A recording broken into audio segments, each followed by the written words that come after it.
कौन मूर्ख कौन समझदार? अकबर बीरबल की बादशाह अकबर ने भरे दरबार में बीरबल से पूछा, इस दुनिया में किस बिरादरी के लोग मूर्ख होते हैं और किस बिरादरी के लोग समझदार? हुजूर, सीधी सी बात है, मूर्ख होते हैं मुल्ला और समझदार होते हैं बनिए या व्यापारी। बीरबल ने जवाब दिया, यह तुम कैसे कह सकते हो?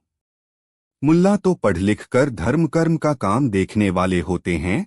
बादशाह ने आश्चर्य के साथ कहा, हुजूर, कुछ खर्च होगा किंतु मैं साबित कर दूंगा, लेकिन हमारी एक शर्त है। हम जो भी करें हुजूर उसमें दखल नहीं देंगे।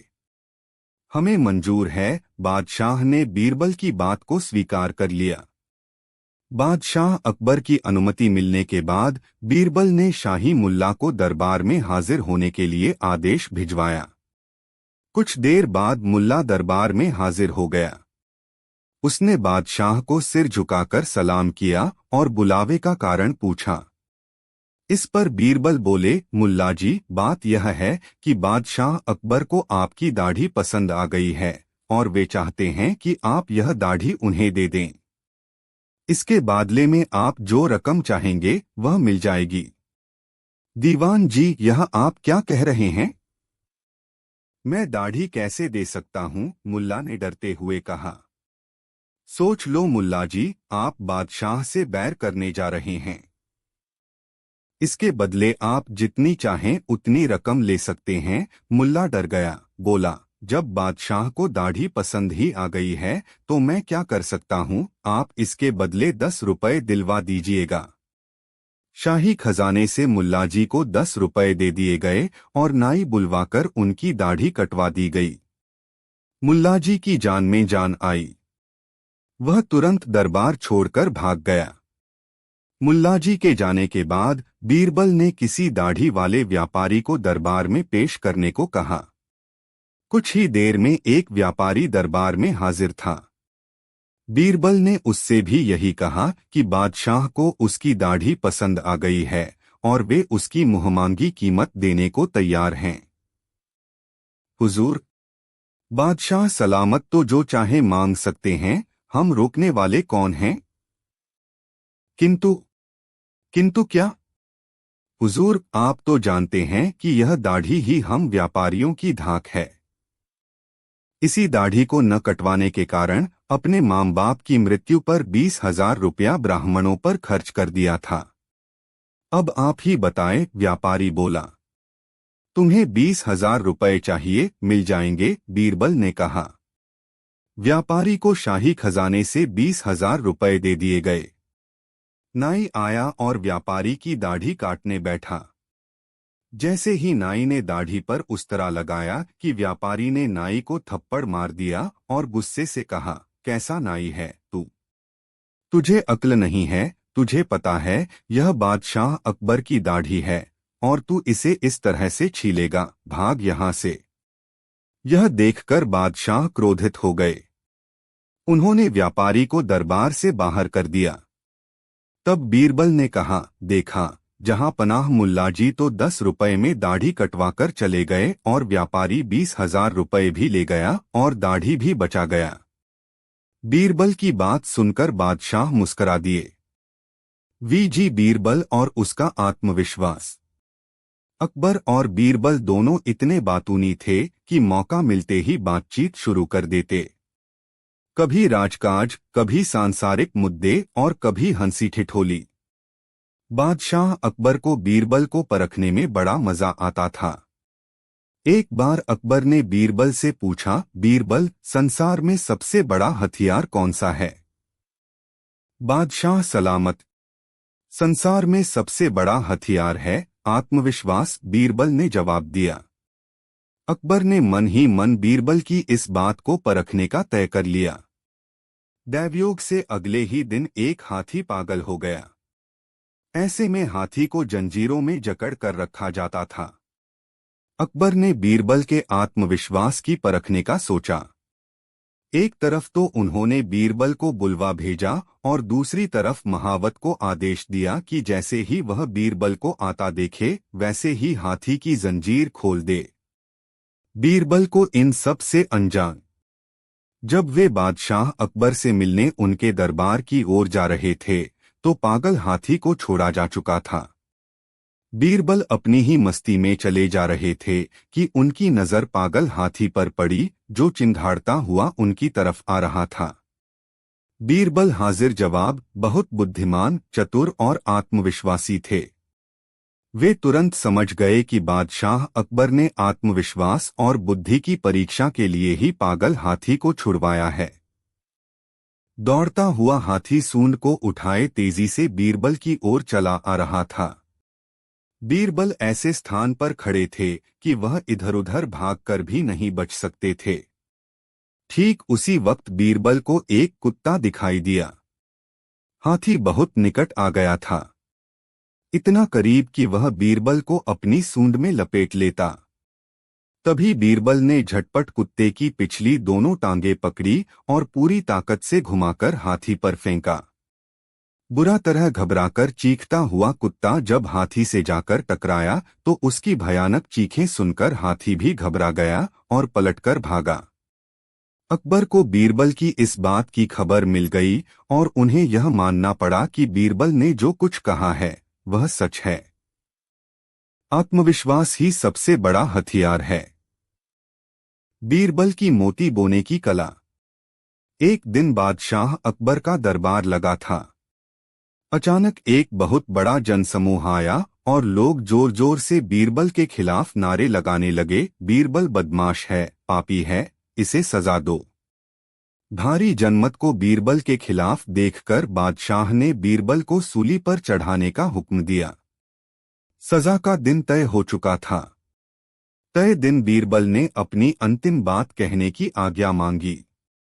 बादशाह ने हामी में सिर हिलाया।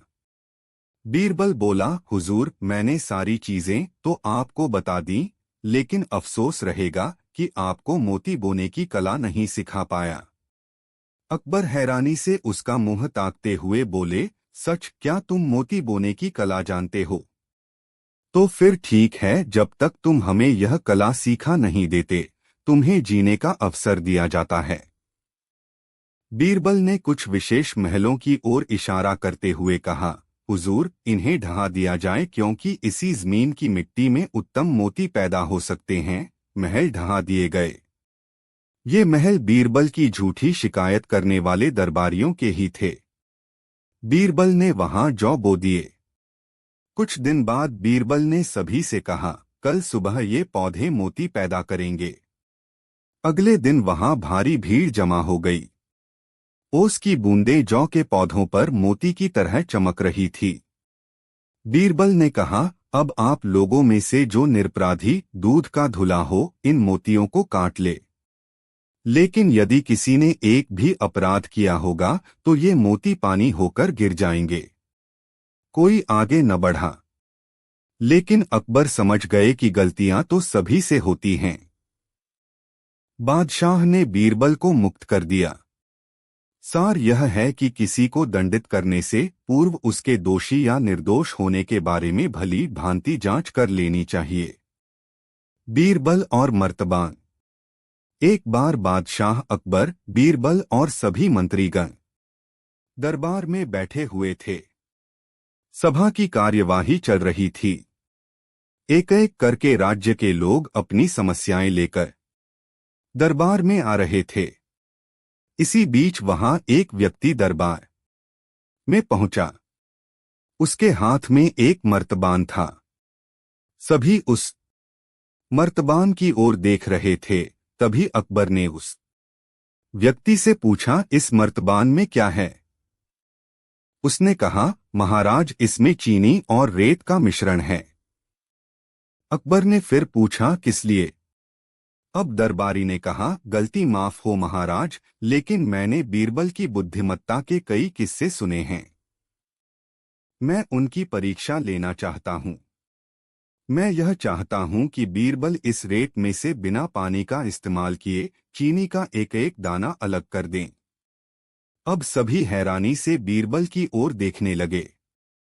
अब अकबर ने बीरबल की ओर देखा और कहा, देख लो बीरबल, अब तुम कैसे इस व्यक्ति के सामने अपनी बुद्धिमानी का परिचय दोगे?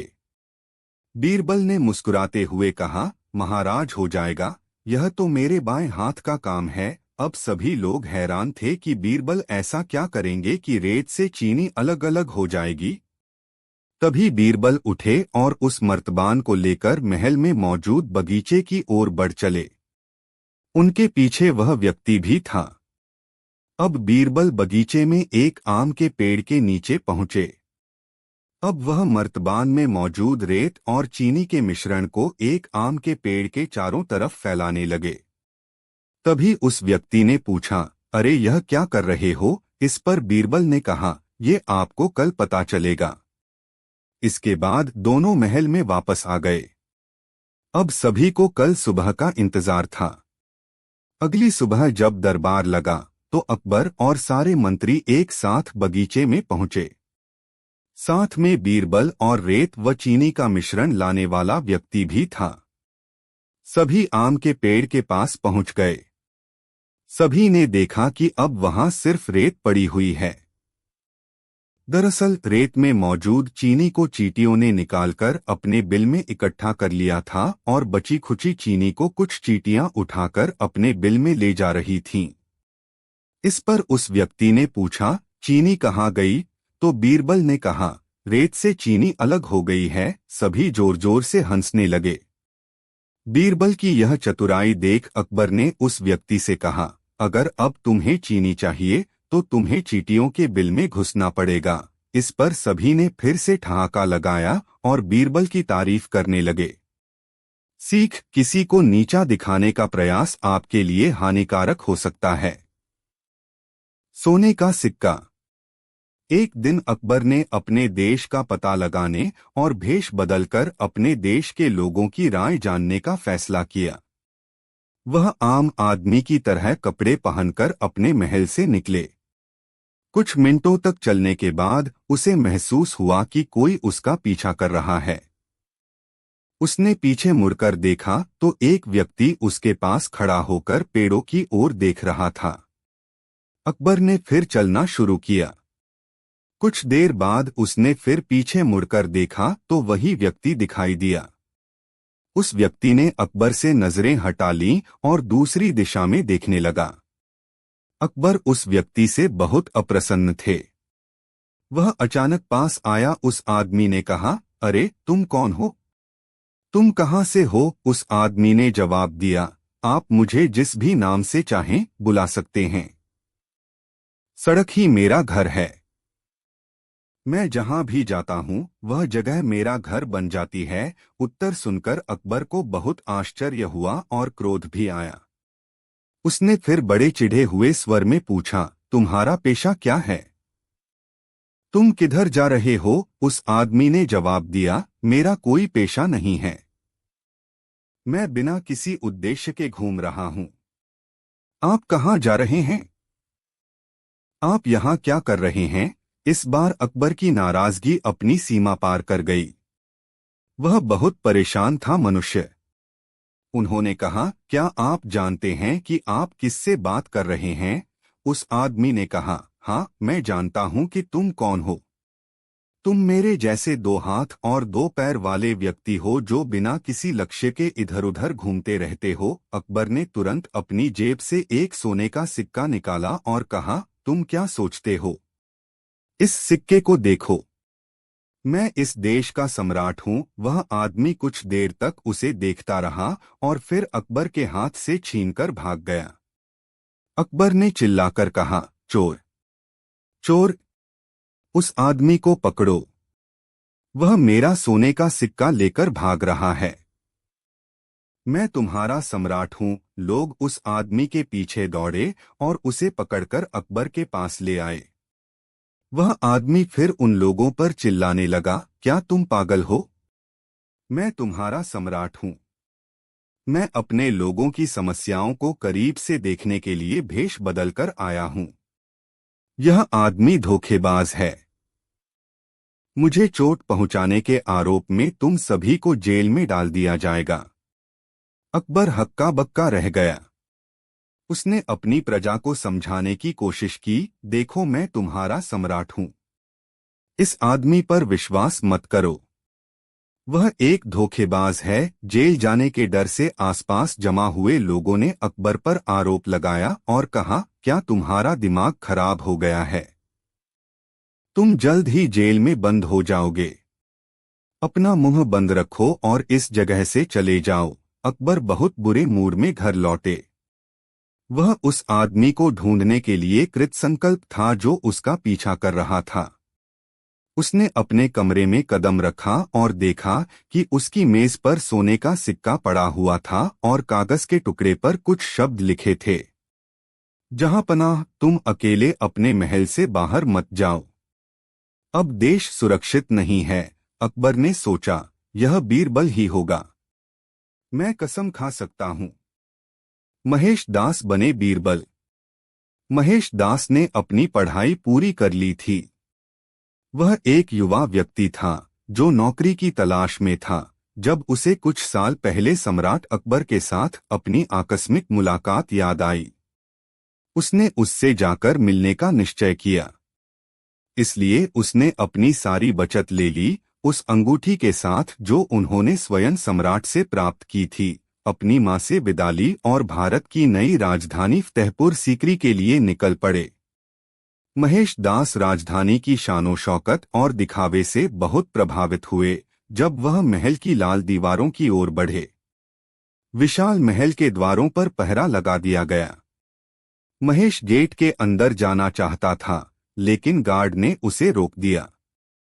तुम्हें क्या लगता है तुम कहाँ जा रहे हो? गार्ड से पूछा।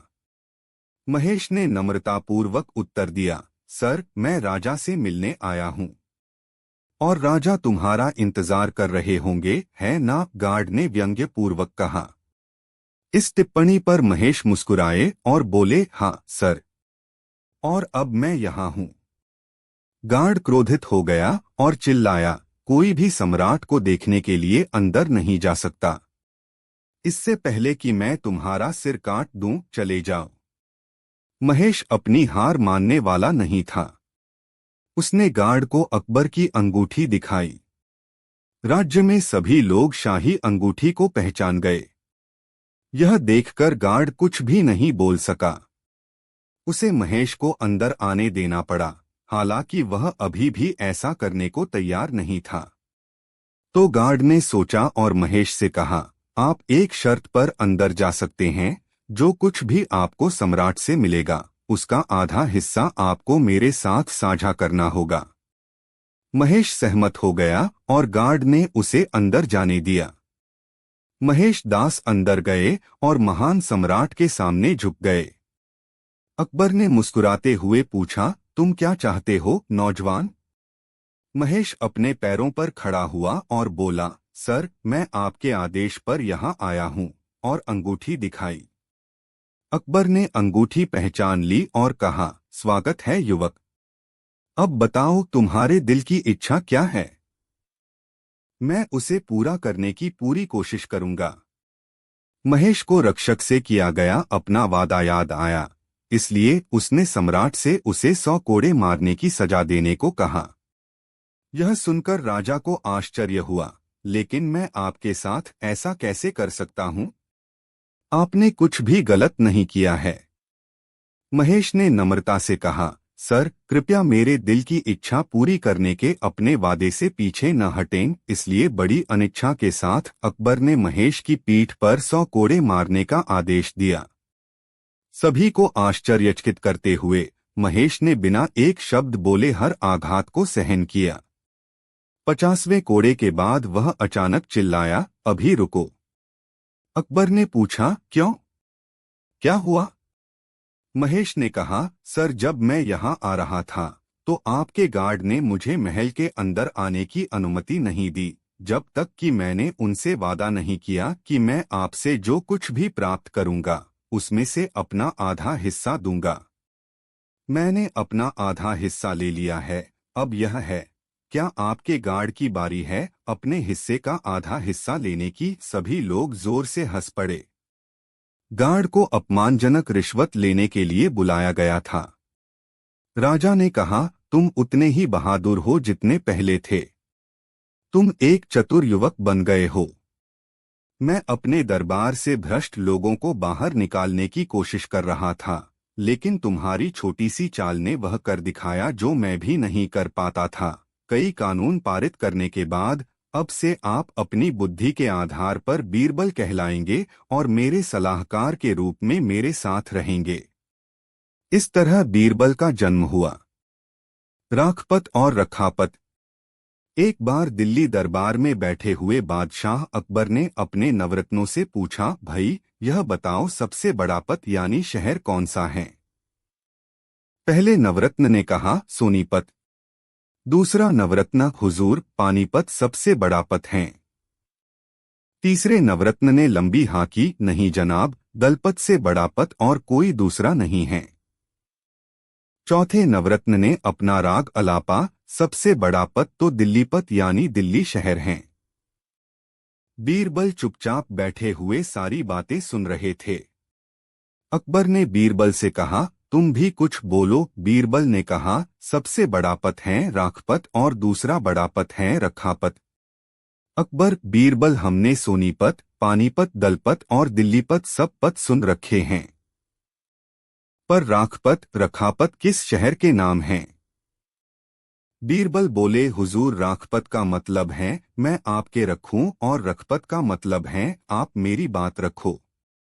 यह मेलजोल और प्रेम भाव जिस पत में नहीं है उस पत का क्या मतलब है? प्रेम भाव है तो जंगल में भी मंगल है और प्रेम भाव नहीं तो नगर भी नरक का द्वार है। अकबर बीरबल की बातों को सुनकर बहुत खुश हुए और उन्हें कई इनामों से नवाजा।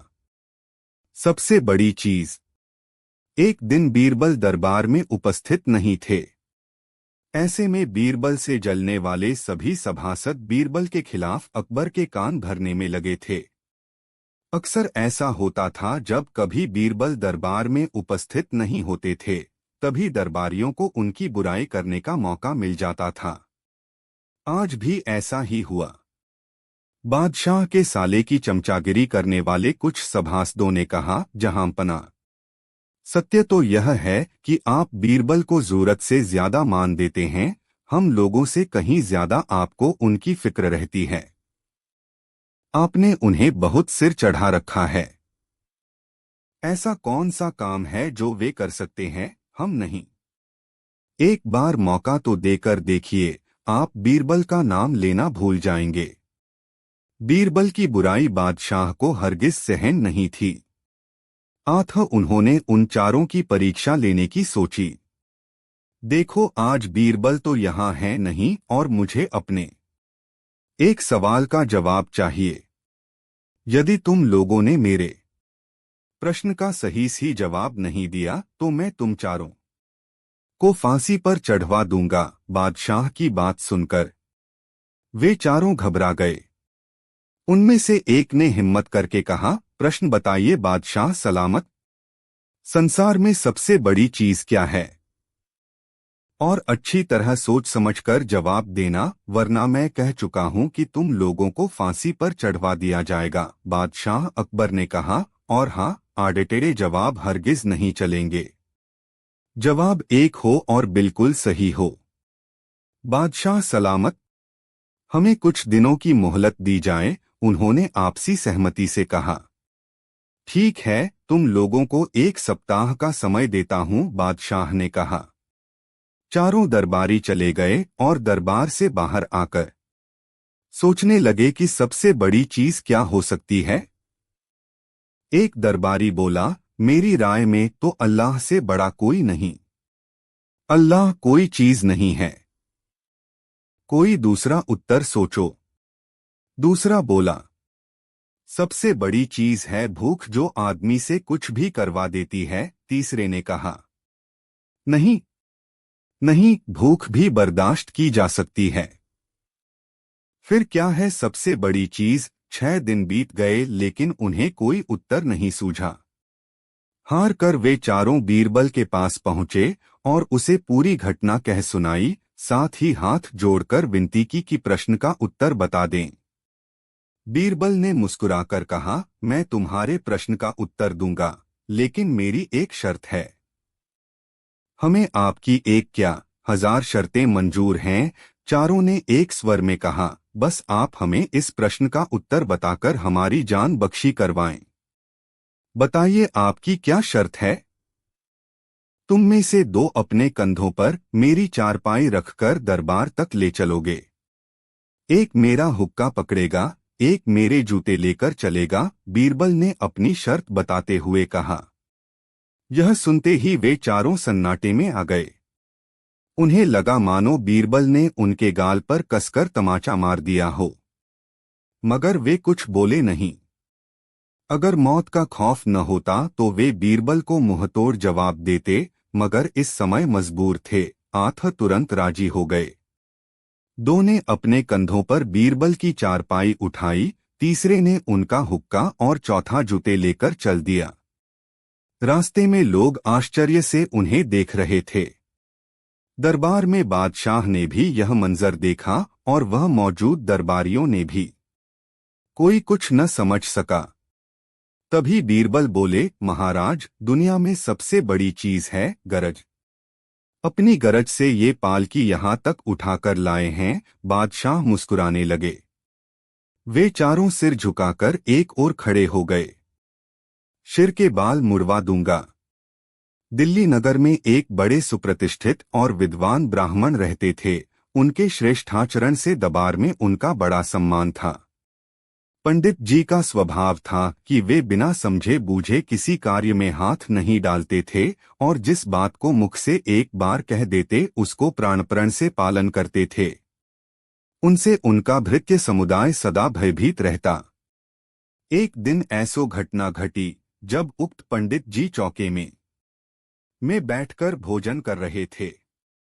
उनकी थाली में परोसे खाद्य पदार्थ में एक बाल निकला, जिस कारण पंडित जी को बड़ा रंज हुआ और अपनी स्त्री को संबोधित कर बोले, देखो, आज तो मैं तुम्हारी पहलो चूक के कारण तुम्हें क्षमा करता हूँ, परंतु फिर यदि ऐसो असावधानी करोगी, खाद्य पदार्थ में बाल निकलेगा तो तुम्हारे सिर के बाल मोड़ लूंगा।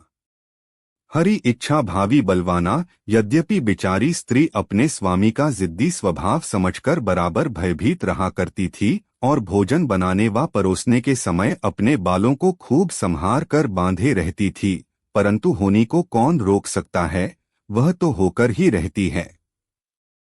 कुछ दिनों एक दिन जब युक्त पंडित जी फिर भोजन करने बैठे तो उनकी खाद्य सामग्री में एक बाल निकला। पंडित जी बहुत नाराज हुए और अपने स्त्री का बाल मुड़ा देने के लिए नाई को बुलवाया।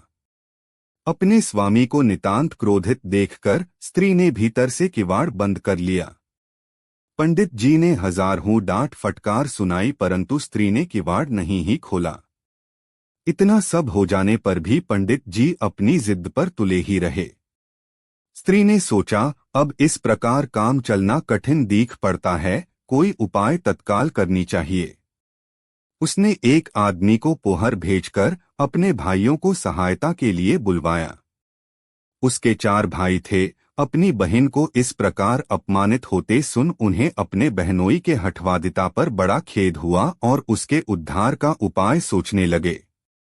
इतने में उसके बड़े 82 भाई को बोरबल से पुराना परिचय होने का स्मरण हो आया। वह तत्क्षण बहन के उद्धार का उपाय पूछने के लिए बीरबल के घर पहुंचा।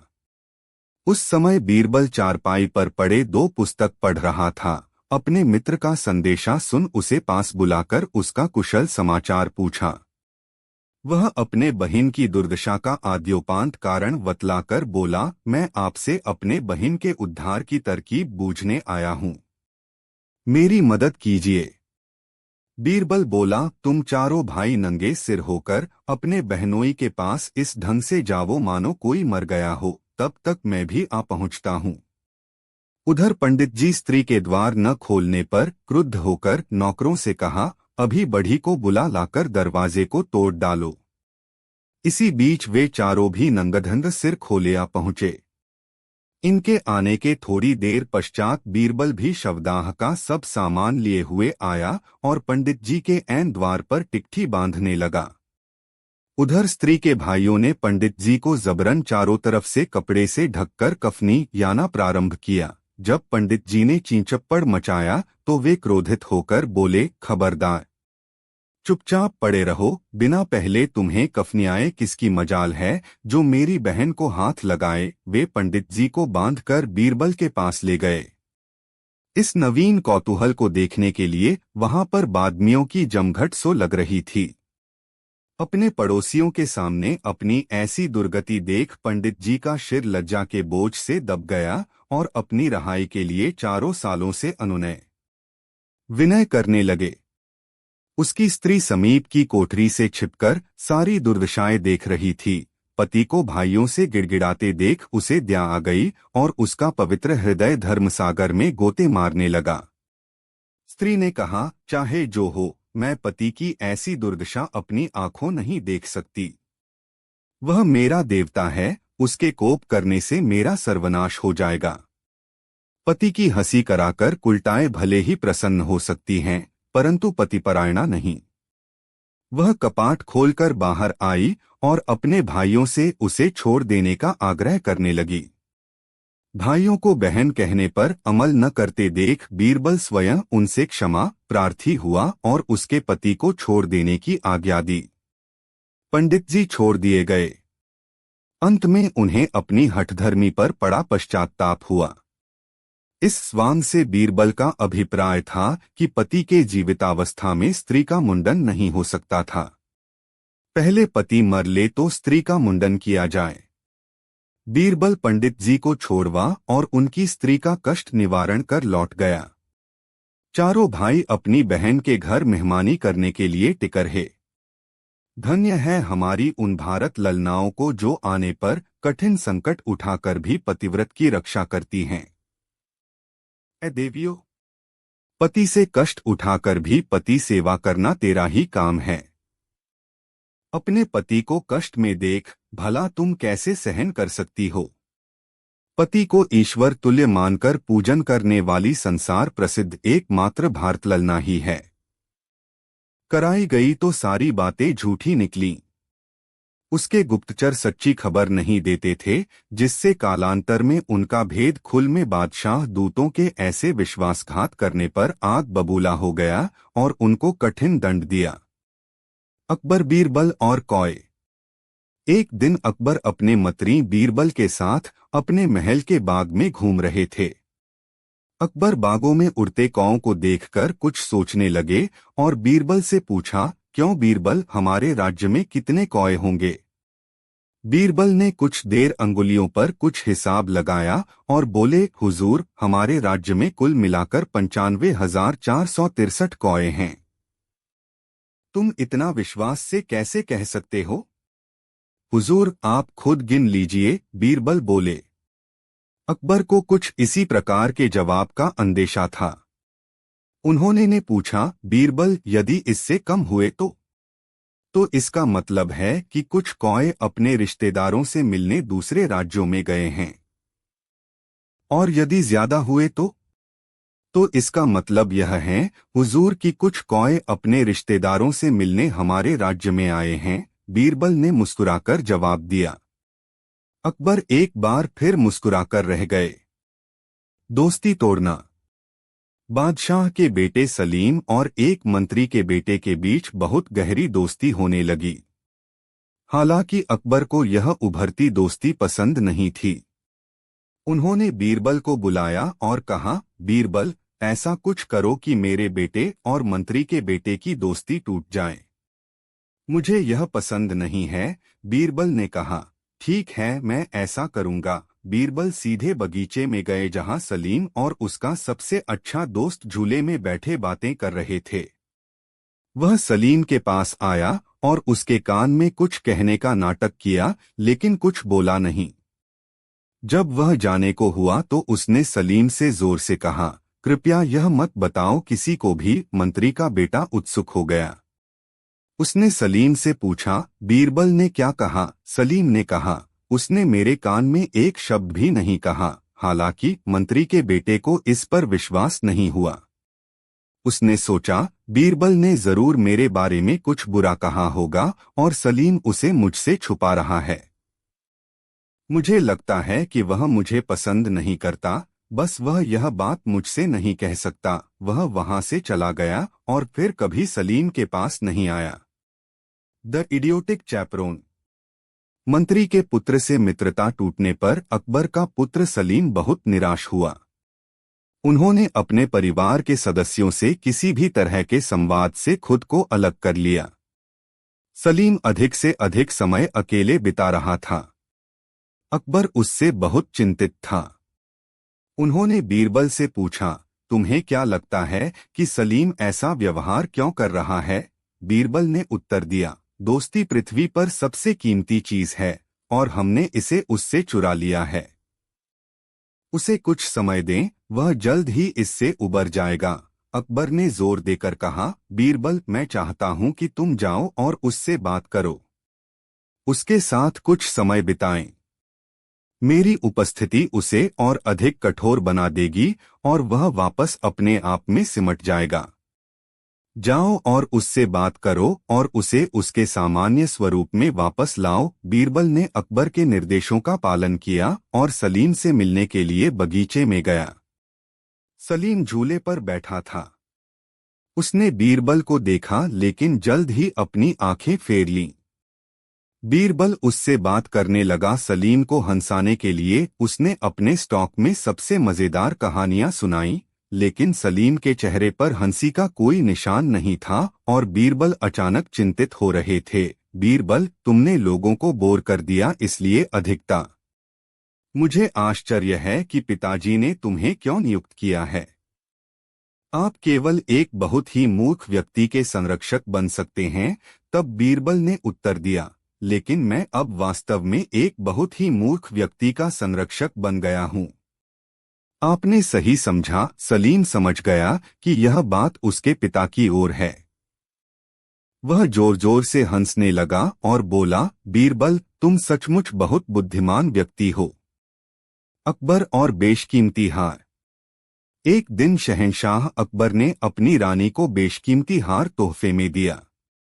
रानी उस बेशकीमती हार को देखकर बहुत खुश हुई।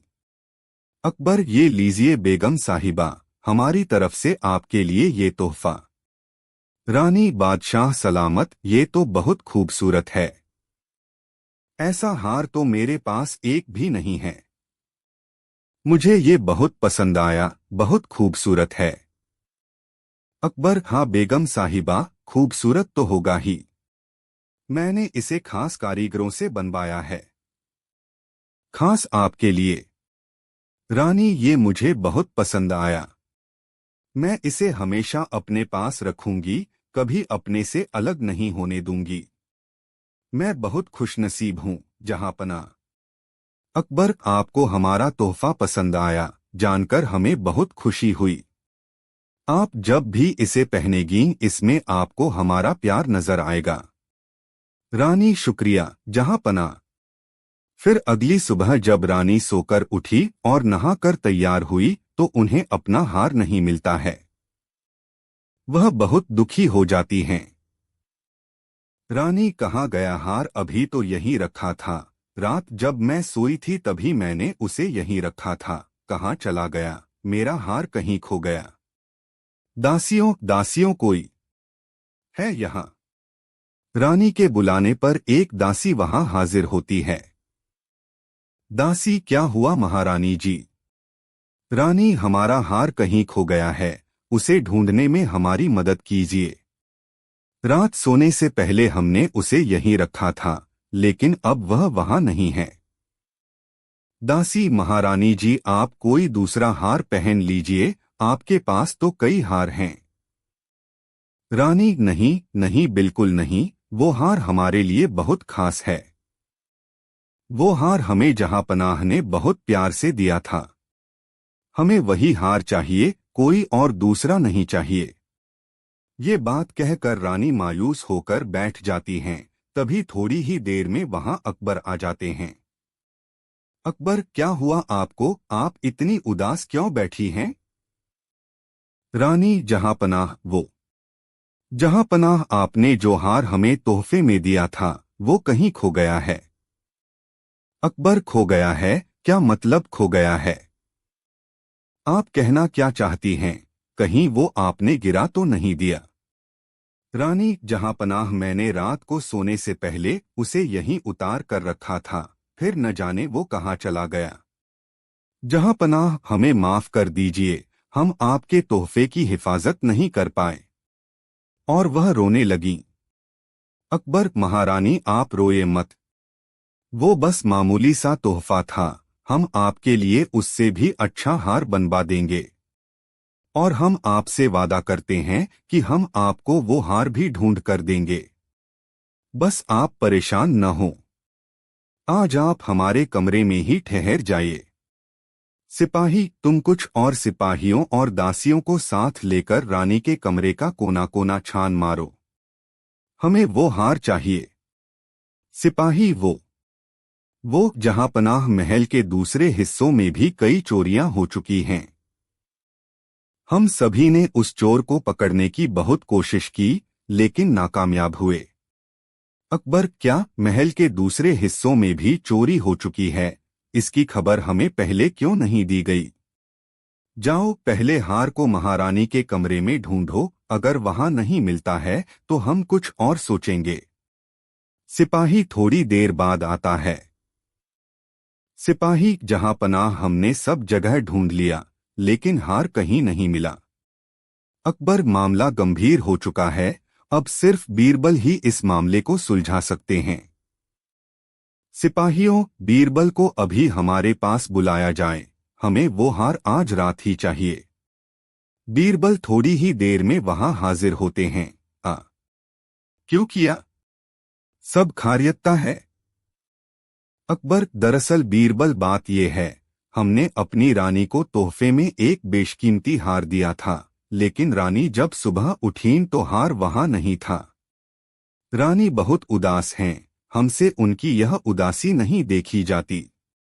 आपको वह हार आज रात ही ढूंढना होगा। बीरबल, अच्छा तो ये मामला है। जहांपनाह, एक बात तो पक्की है, चोर कोई सिपाहियों और दासियों में से ही है। चोर का पता लगाने के लिए मुझे अपने एक दोस्त को बुलाकर लाना पड़ेगा। अकबर, दोस्त? कौन सा दोस्त? आपको बाहर जाने की क्या जरूरत, हमें बताइए, हम आपके दोस्त को यहाँ बुलवा देते हैं। बीरबल, नहीं जहांपनाह, उसको बुलाने सिर्फ मैं ही जा सकता हूँ। मेरा दोस्त कोई ऐसा वैसा दोस्त नहीं है, उसके पास कई जादुई शक्तियां हैं जो हमें चोर को पकड़ने में मदद करेंगी। अकबर, जाइए बीरबल, अब तो हम भी आपके उस दोस्त से मिलने के लिए बेसब्री से इंतजार करेंगे। बीरबल, जहांपनाह, आप बस रानी के कमरे में पहरा देने वाले सिपाहियों और दासियों को बुलवाइए, मैं अभी अपने दोस्त को लेकर आता हूँ। तभी थोड़ी देर में बीरबल एक गधे को लेकर महल में आते हैं। अकबर, तीरबल, ये क्या मजाक है, हमने तो तुम्हें तुम्हारा दोस्त लाने को कहा था, ये तो गधा है। बीरबल, जी जहांपनाह, यही है मेरा दोस्त, जिसे जादुई शक्ति आती हैं, यही हमारी चोर पकड़ने में मदद करेगा। अकबर, ये तुम्हारी मदद कैसे करेगा, ये तुम्हें कैसे बताएगा कि चोर कौन है? बीरबल, एक तंबू में गधे को खड़ा कर देते हैं। बीरबल, जहांपनाह, इस तंबू के अंदर एक एक करके सिपाही और दासियों को भेजिए और इन सबको गधे की पूंछ पकड़कर ये बोलना है कि मैंने चोरी नहीं की। जब ये सारे लोग गधे की पूंछ पकड़ लेंगे, तभी मेरा दोस्त बता पाएगा कि चोर कौन है। अकबर, ठीक है। सिपाहियों और दासियों, आप सभी लोग एक एक कर गधे की पूंछ पकड़िए, और फिर सभी सिपाही और दासी गधे की पूंछ पकड़ते हैं। बीरबल, अब मैं अपने दोस्त से पूछकर आता हूं कि चोर कौन है। कुछ देर बाद जहांपनाह, हमें इन सभी के हाथ सूंघने हैं। और तभी हाथ सूंघने के बाद ये सिपाही चोर है। सिपाही, नहीं जहांपनाह, मैंने कोई चोरी नहीं की, मैंने तो इतने सालों तक आपकी सेवा की है। इस गधे की गवाही कुछ साबित नहीं करती है। अकबर, बीरबल, तुम कैसे कह सकते हो कि यही चोर है? तुम गधे की बात कैसे समझ सकते हो? बीरबल, जहांपनाह, मैंने उस गधे की पूंछ पर एक खास इत्र लगा दिया था, इसलिए मैंने इन सभी से गधे की पूंछ पकड़ने को कहा और जहांपनाह मैं ये भी जानता था कि चोर पकड़े जाने के डर से गधे की पूंछ नहीं पकड़ेगा।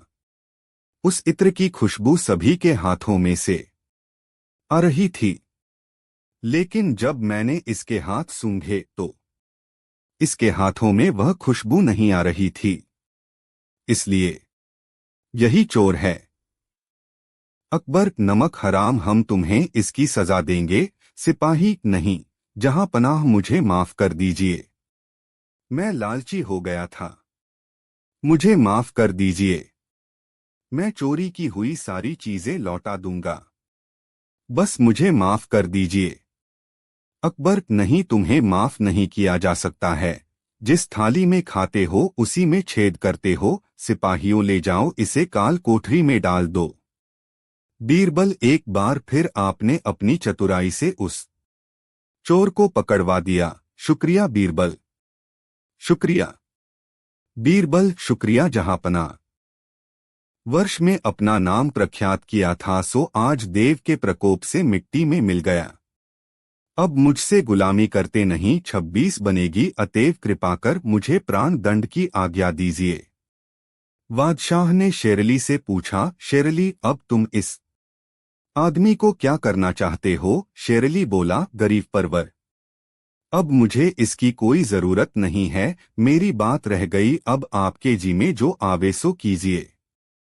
शेर अली के ऐसे संतोषप्रद वाक्यों से बादशाह को बड़ी प्रसन्नता हुई, परंतु उसने अपना राज किसी पर जाहिर न किया। बेचारा अपराधी नसीबा जीवन की आशा त्याग कर एक तरफ खड़ा था। बादशाह उसकी तरफ लक्ष्य कर बोला, नसोबा,